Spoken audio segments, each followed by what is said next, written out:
Well, ibahin naman natin ngayon, no? Ngayon po, talagang dinidemonize nila ang Pogo, no? Bagamat 2 taon na sila, hindi naman nila pinagbawal ang Pogo. Ngayon, pagbabawal daw, pero naririnig natin, meron daw exception na 12. Sino kaya yung 12 disipulo na hindi covered ng ban, no? Pero unang-una po ay, nung huling hearing na nandun ako, ang pinupunto nila, kayo daw ang responsable sa Pogo dahil sa Executive Order number 13. At sabi pa ni Congresswoman Luistro, yung EO nyo daw ay labag sa saligang batas as an unconstitutional exercise of legislative powers kasi for the first time, ginamit nyo raw yung word na e-gaming na wala naman daw sa batas na bumuo ng PAGCOR. No? So ang suma total, kayong sinisisi doon sa proliferation ng Pogo samantalang 2 taon na, hindi naman yan napatigil din. No? At ang sabi ni Andre Domingo, ang Pogo nagsimula as early as 2007 pa. Your take on this, Mayor? Sino yan siya? Congresswoman Luistro. Luistro? Opo. First termer. Oh, bright siya.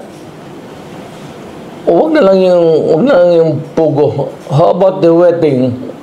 O itong masyaw all over the Philippines. Anong masasabi mo, ma'am? Or are you just concentrating on Pogo? Correct. Karami diyang masyaw, wedding.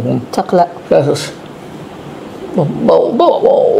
Why ano sa Pogo? Bakit ka magpabida dyan sa Pogo? If you want to be a moral person, lahat po na, lahat ng gambling.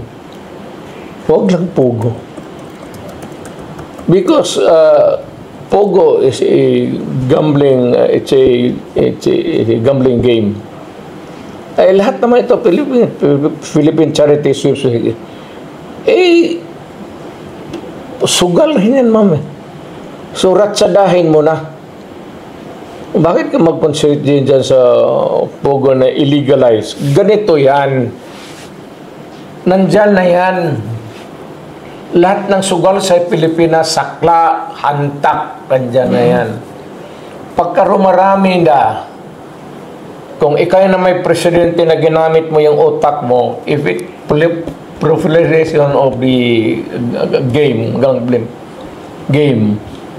it's either you have the option to allow it openly in a disorderly manner, hayaan mo and allow the Pogo operators to corrupt government. Kasi iko-corrupt niya yung police, iko-corrupt niya yung mayor, congressman, gobernador. Ngayon, ang mabuti talagang gawain mo, sana ma-presidente ka. Para ma-educate ka rin. You regulate. That is really what it is. Regulate. Try to regulate. Sabihin mo, okay, I will allow you. Hindi ko na rin ma-control itong mamalaro na ito. It's all over town. Magkuha kayo ng lisensya, magbayad kayo, magkaroon ako ng pera, plus I would have a take doon sa income ninyo. Pero magpaligal, tapos na kumukuha tayo ng pera, maitulong pa natin doong pera sa mga mahirap. Ospital, medisina, yung walang mapuntahan, walang gamot, walang pagkain. Yun, that's how you have to worry.